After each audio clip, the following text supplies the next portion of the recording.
Hello दोस्तों, welcome to my YouTube channel. आप लोगों का फिर से एक हमारे नए वीडियो में स्वागत है, जिसमें आज हम लोग बात करने वाले हैं कक्षा 12 की हिस्ट्री का। यह हमारा वीडियो है और हम लोग आज बात करेंगे धार्मिक इतिहास और भक्ति सूफी परंपरा। इससे भी पहले हम लोगों ने कई चैप्टर पर इतिहास के ऑब्जेक्टिव पर बात कर चुके हैं, तो आज हमारा उसी सिलसिले में धार्मिक इतिहास और भक्ति सूफी परंपरा है। तो आपको जैसे पता ही है कि हमारा जो ऑब्जेक्टिव आता है वह आपका एनसीईआरटी बुक प्लस एसबीपीडी बुक दोनों का मिला के आता है। इसलिए आप लोग जब इसे एसबीपीडी बुक में देखेंगे तो इसका चैप्टर 8वां होगा, अगर जब एनसीईआरटी में देखेंगे आप लोग तो इसका चैप्टर 6ठा होगा। तो चलिए, आप लोगों को तो दोनों प्रकार का, दोनों सब्जेक्ट का ऑब्जेक्टिव पढ़ना है, अर्थात दोनों प्रकाशन का ऑब्जेक्टिव पढ़ना है। तो आप लोगों का दोनों हम एक ही जगह मिला के लाए हैं। और आप लोगों को इस वीडियो में एक बात और बता दें, क्योंकि आप लोगों को हम यहाँ बता देते हैं और आप लोग देख लेते हैं, तो आप लोग इसे सिर्फ याद कर लेते हैं, उनके बाद आप लोग इसे भूल जाते हैं। इसके लिए आपके लिए हम पीडीएफ भी लेके आए हैं, तो आप लोग हमारे टेलीग्राम को वहाँ ज्वाइन कर लें और आप लोगों को वहाँ पीडीएफ इसका मिल जाएगा। एक बार यहाँ आप लोग देख ले और वहाँ से आप लोग से याद करते हैं। पहले समझ लिए, उसके बाद आप लोग मोबाइल में लोड करके वहाँ से आप लोग याद करते रहिएगा, यानी कि दोहराते रहिएगा। तो चलिए, धार्मिक इतिहास और भक्ति सूफी परंपरा को स्टार्ट करते हैं। तो धार्मिक इतिहास भक्ति सूफी परंपरा में आप लोगों का बुक में जो वर्णन किया गया है उसमें दो धर्म के बारे में वर्णन किया गया। एक था शैव धर्म जो शिव से संबंधित था, एक था वैष्णव धर्म जो विष्णु से संबंधित था। इसी से हम आप लोगों की पूरा बुक में दिया गया है और भक्ति आंदोलन के बारे में बताया गया है। और क्या कहते हैं, आप लोगों को इसमें कई महापुरुष कबीर जैसे कि नानक के बारे में बताया गया है। बस इसी के बारे में आप लोगों की किताब में इस चैप्टर में बताया गया है और थोड़ा सा इसमें सिलसिला, खानकाह और अजमेर के बारे में बताया गया है। उनके बाद आप लोगों को ये चैप्टर खत्म हो गया होगा। आई होप आप लोग इस चैप्टर को पढ़ चुके होंगे, तब ये वीडियो देखने आए हैं, तो आप लोगों को ज़्यादा समझ में आई होगी। अगर नहीं पढ़े हैं तो पहले जाके आप लोग उसे एक बार पढ़ लें, आराम से आप लोग इसका सारी ऑब्जेक्टिव बना सकते हैं। तो चलिए स्टार्ट करते हैं आज का वीडियो। तो सबसे पहला हम लोगों का सवाल है, क्या शैव था? अभी तुरंत बताया, शैव क्या था? जो शिव से संबंधित था। क्या था? शिव से संबंधित था। किससे था? शैव शिव से संबंधित था। इसे जो कहा जाता था वह नैनार कहा जाता। तो वहाँ पूछा जाएगा शैव था तो शैव को क्या, शैव को कहा जाता था, तो शैव को जो कहा जाता था वह नैनार कहा जाता है। और यह आपका शिव का भक्त था। किसका भक्त था? शिव का भक्त था। नेक्स्ट बात करेंगे, वैष्णव था। दूसरा सवाल है कि वैष्णव था, यानी कि वैष्णव को क्या कहा जाता था? वैष्णव किसकी पूजा करता था? तो विष्णु की पूजा करता था। और इसको क्या कहा जाता था? अलवार। क्या कहा जाता था? अलवार। तो इस प्रकार से आप लोग समझ गए क्या शैव को क्या कहा जाता था? नैनार। और वैष्णव को क्या कहा जाता था? अलवार। चलिए नेक्स्ट ऑब्जेक्टिव पर बात करें, क्या दिल्ली सल्तनत की स्थापना कब हुई थी? दिल्ली सल्तनत के बारे में आप लोग किताब में पढ़ेंगे, थोड़ी सी जानकारी दी गई है, लेकिन दिल्ली सल्तनत की स्थापना के बारे में उसमें बताया गया जो कई बार पूछा गया है। तो दिल्ली सल्तनत की स्थापना कितने ईस्वी में हुई? तो 1206 ईस्वी में दिल्ली सल्तनत की स्थापना हुई। नेक्स्ट बात करेंगे, दक्षिण भारत के अलवारों ने कौन से काव्य संकलन की रचना किया था? दक्षिण भारत का जो अलवार था वह कौन से काव्य संकलन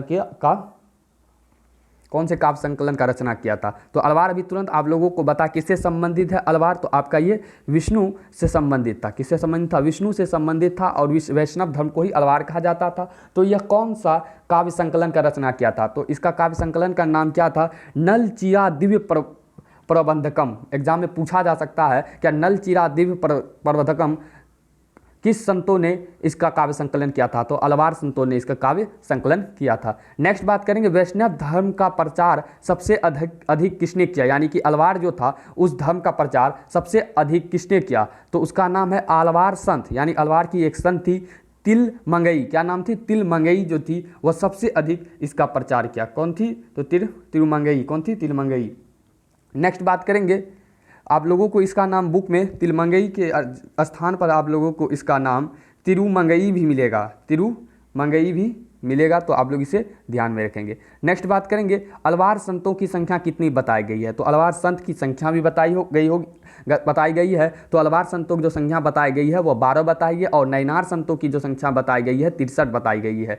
तो इसमें आप लोगों को कन्फ्यूज नहीं होना है, तो इसको अच्छी प्रकार से याद रखना है कि अलवार संतों की जो संख्या बताई गई वो 12 और नैनार संतों की जो संख्या बताई गई 63 बताई गई। बहुत इंपॉर्टेंट सवाल है ये आप लोगों का। नेक्स्ट बात करेंगे, अंडाल को स्वयं, अंडाल भी एक भक्त थी वह किसको किसको प्रेयसी मानती थी, यानी अंडाल जो है वह स्वयं को किसकी प्रेयसी मानती थी, तो विष्णु को स्वयं को प्रेयसी मानती थी। तो कई बार एग्जाम पूछा गया है, अंडाल किसे प्रेयसी मानती थी, तो विष्णु को। दक्षिण का मीरा किसे कहा जाता है, दक्षिण का मीरा किसे कहा जाता है, तो अंडाल को। और उत्तर का मीरा किसे कहा जाता है, तो आप लोगों को पता ही है कि उत्तर का मीरा मीराबाई को कहा जाता था। नेक्स्ट बात करेंगे, नैनारों में भी एक महिला शिव भक्त कौन थी। नैनार में एक महिला शिव भक्त के बारे में आप लोगों को किताब में बताया गया है। नैनार जो आप लोगों का शिव धर्म से संबंधित है, वह उसमें से एक महिला शिव भक्त कौन थी, तो कराइकल अम्मायार। कौन थी, तो कराइकल अम्मायार। नेक्स्ट बात करेंगे, क्या कौन से राजा ने वैष्णव धर्म को राजधर्म घोषित किया, तो कौन सा राजा जो था वो वैष्णव धर्म को है ना वह राजधर्म घोषित किया, तो उसका आंसर है क्या पल्लव राजाओं ने वैष्णव धर्म को राजधर्म घोषित किया था। नेक्स्ट बात करेंगे, चोल शासक में कौन शिव का कट्टर भक्त था, तो चोल शासक जो था उसमें शिव का कौन कट्टर भक्त था, तो कुलोतुंग प्रथम जो था वह शिव का कट्टर भक्त था। 12वां सवाल बात करें, क्या वह वीर शैव अथवा लिंगायत आंदोलन के जनक कौन थे। आप लोग किताब में एक लिंगायत आंदोलन अथवा वीर शैव दोनों एक ही है जो बताया गया है, तो उसका आंदोलन के जनक कौन थे, तो आंदोलन के जनक के बारे में पूछा जाएगा तो इनका जनक होगा बांस वन्ना। तो बांस कई बार एग्जाम में पूछा जाता है। वीर शैव अथवा लिंगायत संप्रदाय से क्या समझते हैं, ये आपका 2 नंबर में आता है। तो आप लोगों को हम जब इसका सब्जेक्टिव उपलब्ध कराएंगे तो वहाँ आपको ये सवाल बताएंगे क्या वीर शैव अथवा लिंगायत संप्रदाय क्या था। तो यहाँ आप लोग ऑब्जेक्टिव पर बात कर ले, क्या वीर शैव अथवा लिंगायत आंदोलन जो था उनका जनक जो था वो आपका बांस वन्ना था। कौन था, बांस वन्ना। नेक्स्ट बात करेंगे, वीर शैव लिंगायत आंदोलन किस राज्य में हुआ। जो ये वीर शैव लिंगायत आंदोलन था वह भारत के किस राज्य में हुआ था, तो आपका वो कर्नाटक राज्य में हुआ था। किस राज्य में हुआ था, कर्नाटक राज्य में हुआ था। नेक्स्ट बात करें, क्या वीर शैव लिंगायत प्रारंभ में किस मत को मानता था। वीर शैव जो था वह वीर शैव लिंगायत जो था प्रारंभ में किस मत को मानता था, जैन धर्म को मानता था। बाद में जब ये वीर शैव लिंगायत जब यह आंदोलन प्रारंभ हुआ तो ये शिव को मानता था, और इससे पहले ये क्या मानता था, तो जैन मत को मानता था। किसको मानता था, जैन मत को। भक्ति की कितनी परंपराएं प्रचलित है, तो भक्ति की कितनी परंपराएं प्रचलित है, तो आपका भक्ति की 2 परंपरा प्रचलित है जो आप लोग किताब में बताया गया है। पहला सगुन परंपरा और दूसरा निर्गुण परंपरा। तो सगुन परंपरा के बारे में आप लोग जानते हैं, क्या देवी देवताओं भक्ति एवं आराधनाओं जिसमें किया जाए वह सगुन भक्ति धारा हो जाएगा, और जिसमें निर्गुण भक्ति धारा यानी कि अमूर्त निराकार ईश्वर की उपासना की जाती है वह निर्गुण परंपरा के अंदर आ जाएगा। तो भक्ति की कितनी परंपराएं प्रचलित हैं, तो 2 परंपराएं प्रचलित है।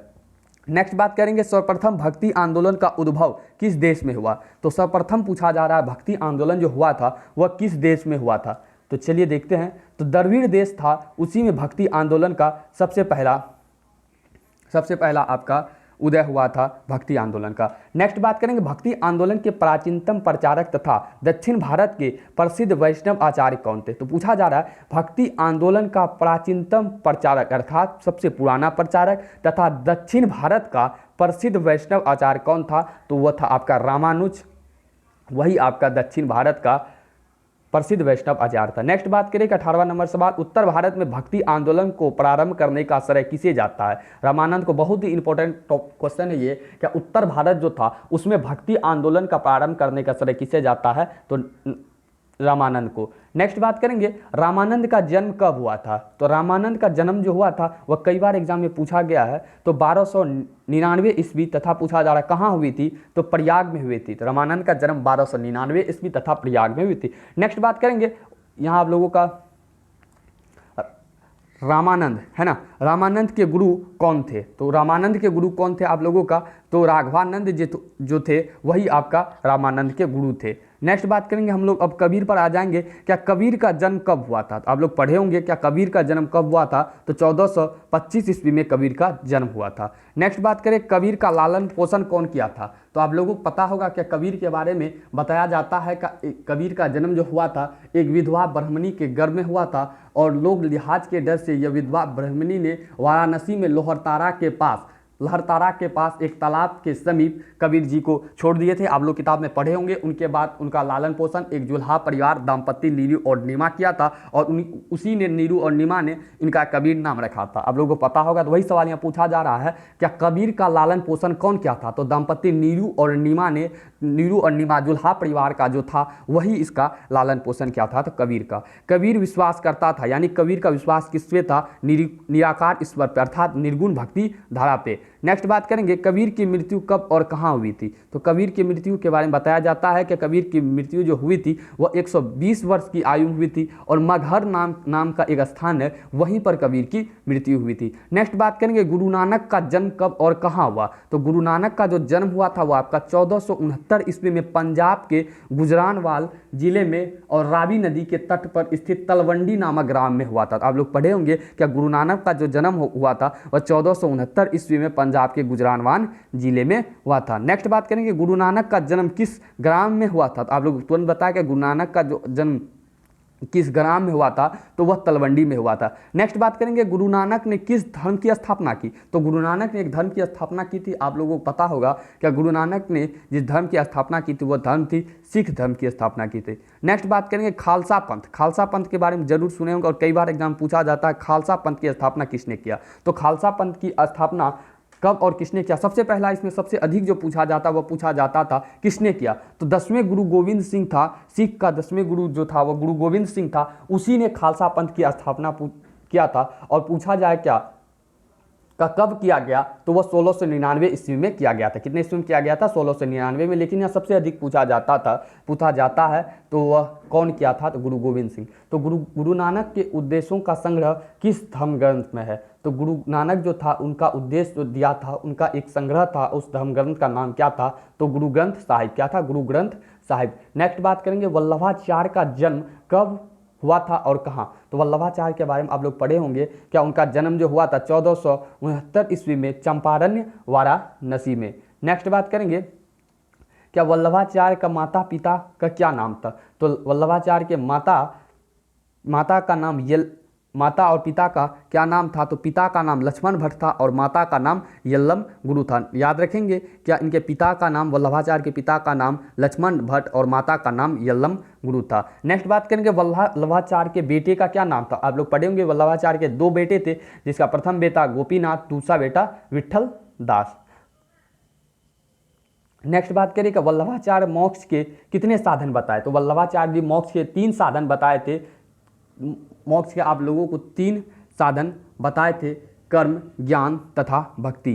तो ज्ञान तथा भक्ति है, तो आप लोग इसे कर्म एक यहाँ ऐड कर लें, तब आप लोग इसे याद कर लेंगे। ठीक है। तो नेक्स्ट बात करेंगे, चैतन्य महाप्रभु का जन्म कहाँ हुआ था? चैतन्य महाप्रभु के बारे में भी आप लोग किताब में बताया गया था।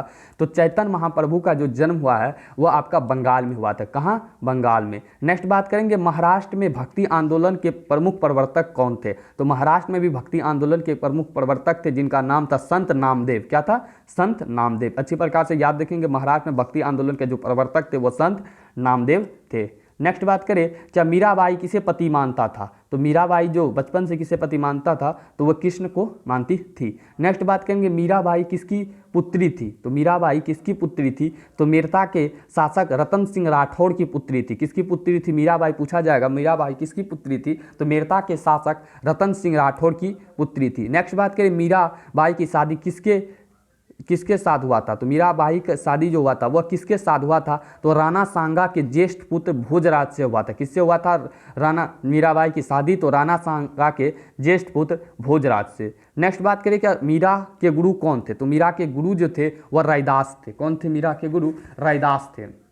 और रैदास की जाति के बारे में पूछा जाए तो रैदास एक चर्मकार था। आई होप आप लोगों को यहाँ तक ऑब्जेक्टिव समझ में आया होगा। तो वीडियो को लाइक करें और चैनल को सब्सक्राइब करें, क्योंकि आप लोगों का हर एक बुक से संबंधित इसी प्रकार का ऑब्जेक्टिव आता है और आप लोगों का हिंदी से संबंधित 3-4 ट्रिक्स आ गया है। तो आप लोग हमारे चैनल पर जाके देख सकते हैं और इसी प्रकार के वीडियो पाने के लिए हमारे चैनल को सब्सक्राइब करें, वीडियो को लाइक करें और बगल में बेल आइकन को प्रेस करें ताकि आपको नोटिफिकेशन सबसे पहले मिले। तो चलिए अब 40 नंबर सवाल पर बात करें, क्या दिल्ली सल्तनत की स्थापना कब हुआ? तो दिल्ली सल्तनत की स्थापना एक बार आप लोग बता चुके हैं, फिर से एक बार जान लीजिए। इसकी स्थापना 1206 ईस्वी में हुई थी और ये बहुत ही इंपॉर्टेंट है। नेक्स्ट बात करेंगे, खानकाह के लोग कितने भागों में विभाजित थे? खानकाह जो था वह खानकाह के लोग, आप लोग पढ़े होंगे किताब में, दो भाग में विभाजित था। तो मुकीम और मुसफिरीन क्या था, खानकाह के लोग जो विभाजित था वह दो भाग में था, मुकीम और मुसफिरीन वह दो भाग में था। आई होप आप लोग किताब पढ़ के आए होंगे। अगर किताब नहीं पढ़े हैं तो आप लोगों को यहाँ जो वर्ड जो यूज किया गया है वो आपको समझ में नहीं आएगा। अगर नहीं पढ़े हैं तो आप लोग प्लीज़ जाके किताब पढ़ें, तब हमारा ऑब्जेक्टिव देखने के लिए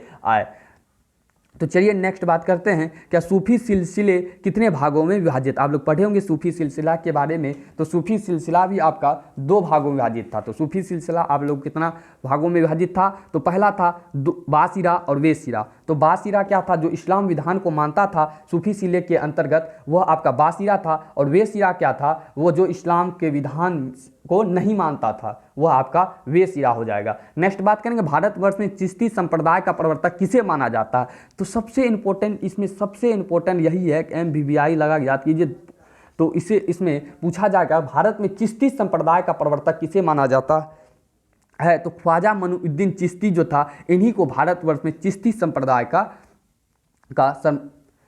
का प्रवर्तक माना जाता है। नेक्स्ट बात करेंगे, ख्वाजा मनुउद्दीन चिश्ती को सुल्तान उल हिंद अर्थात हिंद का आध्यात्मिक गुरु की उपाधि किसने दिया था। तो ख्वाजा मनुउद्दीन चिश्ती को जो है सुल्तान उल हिंद भी कहा जाता है, अर्थात हिंद का आध्यात्मिक गुरु। तो इसकी उपाधि जो दी थी वह कौन दिया था, तो मोहम्मद गौरी जो थी उनको यही उपाधि दी थी ख्वाजा मनुउद्दीन चिश्ती को, सुल्तान उल हिंद का। नेक्स्ट बात करेंगे, क्या शेख कुतुबुद्दीन बख्तियार काकी किस चिश्ती के प्रमुख शिष्य थे। तो एक थे इसमें, एक शेख कुतुबुद्दीन बख्तियार काकी किस चिश्ती के प्रमुख शिष्य थे। तो मनुउद्दीन चिश्ती था, उसी के शेख कुतुबुद्दीन बख्तियार काकी प्रमुख शिष्य थे। नेक्स्ट बात करेंगे, महबूब ए इलाही तथा सुल्तान उल औलिया किसे कहा जाता है। तो निजामुद्दीन औलिया। आई होप आप लोग किताब पढ़े होंगे, तो आप लोग इसमें जितना भी ऑब्जेक्टिव 70 के आसपास ऑब्जेक्टिव है हमारे पास अभी, तो आप लोग 70 में से जरूर 50 का 50 आंसर दे देंगे। अगर आप लोगों को 50 प्लस पता हो तो हमारे कमेंट बॉक्स में आप लोग जरूर जवाब दें, क्या आप लोगों का कितना ऑब्जेक्टिव इसमें पहले से जानते थे। तो हमारा सवाल है 47 नंबर, क्या महबूब ए इलाही तथा सुल्तान उल औलिया किसे कहा जाता है। तो निजामुद्दीन औलिया को महबूब ए इलाही तथा सुल्तान उल औलिया कहा जाता है। नेक्स्ट बात करेंगे, चिश्ती संप्रदाय में किसको प्रधानता दी गई। तो किसको प्रधानता दी गई चिश्ती संप्रदाय में, तो संगीत को चिश्ती संप्रदाय में प्रधानता दी गई। नेक्स्ट बात करेंगे, सुहरावर्दी सिलसिला भारत में सर्वप्रथम किसने प्रचार किया। तो सुहरावर्दी सिलसिला के बारे में पढ़े होंगे, तो उसका प्रचार भारत में किसने किया। तो बहाउद्दीन जकारिया जो था वही भारत में सुहरावर्दी सिलसिले का सर्वप्रथम प्रचार किया था। नेक्स्ट बात करेंगे अब हम लोग, क्या कादरी सिलसिला के प्रवर्तक कौन थे। तो कादरी सिलसिला जो था उनका प्रवर्तक कौन था। तो कादरी सिलसिला के जो प्रवर्तक था वह था अब्दुल कादिर अल जिलानी। कौन थे कादरी सिलसिला के प्रवर्तक, तो अब्दुल कादिर अल जिलानी। तो आप लोगों की किताब में जो सिलसिला दिया गया है वह आप लोगों को 3-4 सिलसिला है। तो पहला पढ़े होंगे चिश्ती सिलसिला, उसके बाद आप लोग किताब में सुहरावर्दी सिलसिला, कादरी सिलसिला और नक्शबंदी सिलसिला। तो उसी संबंधित हमारा ये ऑब्जेक्टिव है, तो आप लोग किताब से इसे मिला सकते हैं। नेक्स्ट बात करेंगे, भारत में जो है कादरी सिलसिले के प्रवर्तक कौन थे। याद रखेंगे अच्छी प्रकार से। कादरी सिलसिला के प्रवर्तक सिंपल पूछा जाए तो इसका आंसर अब्दुल कादिर अल जिलानी। और वहीं पूछा जाए भारत में कादरी सिलसिला के प्रवर्तक कौन थे, तो मोहम्मद गौस। कौन थे, मोहम्मद गौस। अब तीसरे सिलसिला पर बात करेंगे, नक्शबंदी सिलसिला। तो किसके समय भारत में आया। तो नक्शबंदी सिलसिला जो था वह भारत में अकबर के अंतिम साल में आया था। किसके अंतिम साल में आया था, तो अकबर के अंतिम साल में आया था। तो अकबर कौन था, ये मुगल बादशाह था। नेक्स्ट बात करेंगे, सूफी संतों की जीवनियाँ को कहा जाता था। तो सूफी संत जो था उनका जीवनियाँ को क्या कहा जाता था। तो सूफी संत किसे कहते हैं, आप लोग जानते हैं, जिसका झुकाव वैराग एवं रहस्य की ओर हो जाता था उसी को सूफी संत कहा जाता था। तो वही सूफी संत का जीवनियाँ किसे कहा जाता, जीवनियाँ को क्या कहते, यानी उनके जीवन से संबंधित सारी घटना जो लिखा जाता था उसको क्या कहा जाता था। तो उसका आंसर है आपका तज़किरा। क्या है आंसर, तज़किरा। भारत में लिखा गया पहली सूफी तज़किरा कौन सा था। भारत में जो लिखा गया था सूफी तज़किरा यानी सूफी का जीवनी, सूफी संत का जीवनियाँ, तो कौन था, तो सियार उल औलिया। क्या था, सियार उल औलिया। नेक्स्ट बात करेंगे, शाहजहां की किस पुत्री ने ख्वाजा मनुउद्दीन चिश्ती साहब की अजमेर की दरगाह का वर्णन किया। बहुत इंपॉर्टेंट सवाल है, क्या शाहजहां की किस पुत्री ने ख्वाजा मनुउद्दीन चिश्ती साहब का अजमेर का दरगाह का वर्णन किया गया है। तो जहां आरा। नेक्स्ट बात करेंगे तलवंडी किसका जन्म स्थान, आप लोग देख चुके हैं, ये नानक का है। और उनके बाद बात करेंगे क्या महिला रहस्यवादी संत कौन थी, बहुत ही इंपॉर्टेंट सवाल है, क्या महिला रहस्यवादी संत कौन थी, तो रबिया। कौन थी, रबिया। नेक्स्ट बात करेंगे बलवन की पुत्री का विवाह किस सूफी संत के साथ हुआ था, बलवन की जो पुत्री थी उसका विवाह किस सूफी संत के साथ हुआ था, तो फरीदुद्दीनगंज ए शंकर, इन्हीं के साथ बलवन की पुत्री का विवाह हुआ था। नेक्स्ट बात करेंगे राजकुमार दारा का संबंध किस सिलसिले से था, तो वह कादरी सिलसिला के बारे में आप लोग बताएं, जो वही से उसी से संबंधित था राजकुमार दारा का संबंध।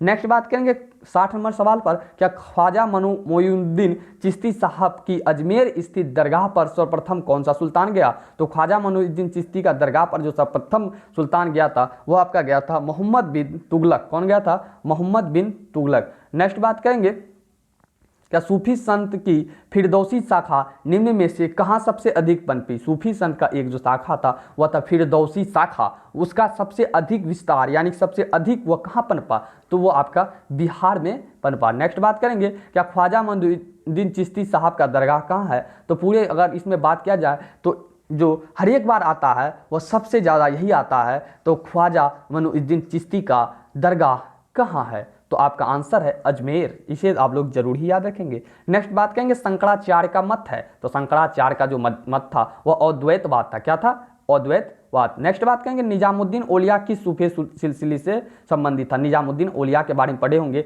जिनका दरगाह दिल्ली में है, वह जो था किस सिलसिला से संबंधित था, वह भी आपका चिश्ती सिलसिला से संबंधित था। और निजामुद्दीन औलिया का दरगाह कहाँ है, तो आपका सिंपल से याद रखना है दिल्ली में। और ख्वाजा मोइनुद्दीन चिश्ती पूछा जाए तो अजमेर, और निजामुद्दीन औलिया पूछा जाए तो दिल्ली। इसे आप लोग इसमें कंफ्यूज नहीं होना है। नेक्स्ट बात करेंगे वल्लभाचार्य का जन्म कहाँ हुआ था, तो वल्लभाचार्य का जो जन्म हुआ था वो आपका वाराणसी में हुआ था। औरंगजेब का संबंध किस सूफी सिलसिले से था, तो नक्शबंद सिलसिले से औरंगजेब का संबंध था। और यह किसके समय में भारत आया था, तो अकबर के अंतिम शासनकाल में आया था। तो किसके शासन के काल में आया था, अकबर के अंतिम शासनकाल में आया था। और इससे संबंध किसका है, तो नक्शबंद से, तो औरंगजेब का है। नेक्स्ट बात करेंगे सुल्तान उल हिंद किसे कहा गया है, तो ख्वाजा मोइनुद्दीन चिश्ती को। आप लोग तुरंत ही बताया कि सुल्तान उल हिंद मोहम्मद गौरी ने ख्वाजा मोइनुद्दीन चिश्ती को इस उपाधि से विभूषित किया था। नेक्स्ट बात करेंगे किस भक्ति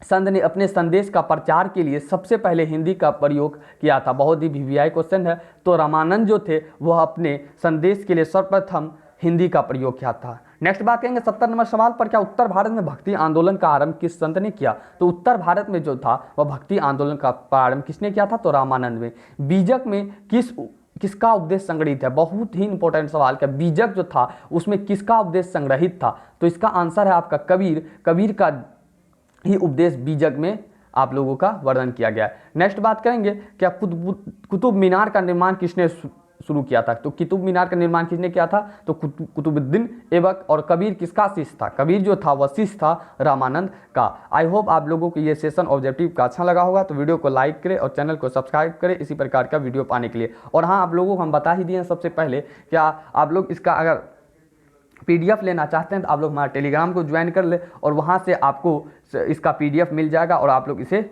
याद करते रहें। तो आप लोगों को पसंद आया हो तो वीडियो को शेयर जरूर करें, ताकि आप और बच्चे भी इसे जान सके। और इसी प्रकार के वीडियो पाने के लिए आप हमारे चैनल पर जाके देख सकते हैं, और आप लोगों को वहाँ टिप्स एंड ट्रिक्स के साथ भी वीडियो मिल जाएगी। तो thank you all of you, मिलते हैं नेक्स्ट वीडियो में।